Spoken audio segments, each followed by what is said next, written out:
In this recording, we're going to look at how you can cause an equilibrium to shift in either direction, to make more reactants or to make products.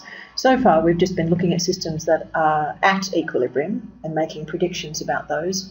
But you can force an equilibrium to go in one direction or another by adding or taking away reactants and products. And that's what we're going to look at today. Okay, so when a system is not at equilibrium, the equilibrium expression can be used to predict how it can get to equilibrium. We haven't done this so far. This is what we're about to learn.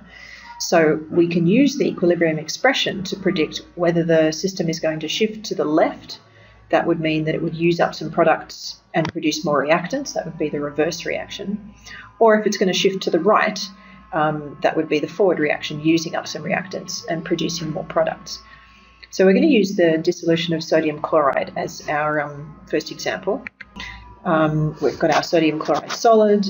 It's dissolving into silver ions and chloride ions. And the KSP for silver chloride is 1.7 times 10 to the minus 10.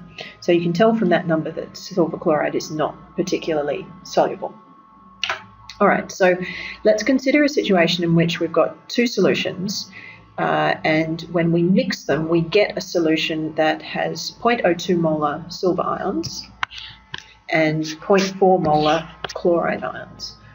And the question is, what is this system going to do? First of all, is the system at equilibrium? And if not, what can it do to get to equilibrium? As with any equilibrium problem, the first thing that we do is write the equilibrium expression. So for this one, it's a KSP. And our products are silver ion and chloride ion. Okay, and what we're going to do is we have a concentration value for silver. We know that the silver ion concentration equals 0.02 molar. And we know that the chloride ion concentration equals 0.4 molar. And what we're going to do is substitute those values, even though we're not at equilibrium, probably not at equilibrium. We're going to substitute those values into the KSP expression and see what we get. So we're going to go, the concentration of silver is 0.02, and the concentration of chloride is 0.4. The KSP expression tells us to multiply those two things together, so that's what I'm doing here. And when you do that, you will get a value of 0.008, or if you write it in scientific notation, that's 8 times 10 to the minus 3.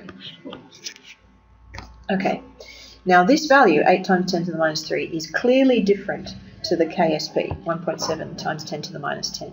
That immediately tells us that this system is not at equilibrium.